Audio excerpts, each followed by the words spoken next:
আজকে চলে আসছি কালিয়াকৈর উপজেলা এবং ভাওয়াল মির্জাপুর উপজেলা দুটি উপজেলার মাঝামাঝি শালধু নদী বয়ে গেছে। সেই শালধু নদীর মাঝখানে আমি দাঁড়িয়ে আছি। আপনাদের সম্পূর্ণ প্রতিবেদনটি দেখাবো, অবশ্যই সম্পূর্ণ প্রতিবেদনটি দেখবেন। আসসালামু আলাইকুম। এই হলো শালধু নদীর, সেই শালধু নদীর চিরাচরিত রূপ আজকে বিলীন।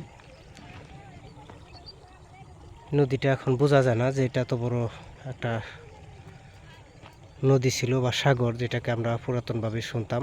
এটি হচ্ছে, এই পাশে হচ্ছে আপনার গাজীপুরের কালিয়াকৈর উপজেলা, আর এটা হচ্ছে ভাওয়াল মির্জাপুর সদর উপজেলা, যেটা আগে সদর উপজেলা ছিল। এই দুই দিকে মাঝখানে আমি অবস্থান করতেছি।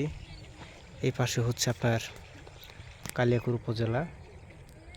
সুন্দর সেই নদীটা এখন আর আগের মতন নাই, আগের রূপটা নষ্ট হয়ে গেছে। দেখেন, মনে হবে না যে এটা এত বড় একটা নদী ছিল বা সমুদ্র ছিল।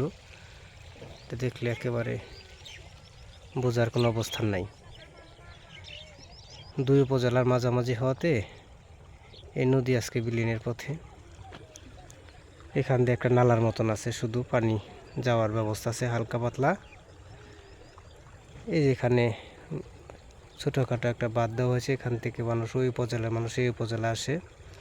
এখানে ইটভাটা আছে, ইটভাটায় কর্মসংস্থানের জন্য সকালে আসে। এই যে দেখেন, দেখা যাচ্ছে যে ইটের ভাটা।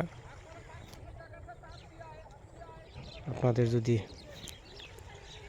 আর একটু দেখাই সামনের দিকে, এদিক থেকে, এই যে দেখেন অনেক মাটি ইটে ভাটায় কেটে নিয়ে আজকে নদীর অবস্থাটার আগের মতন হয় নাই, পুরনো রূপ নাই, এখন অন্য রূপে নদী। এইখানে কালিয়াকৈর উপজেলায় পাশে এই যে দেখেন কিছু কিছু পানি যাচ্ছে, এই যেখানে হালকা পাতলা।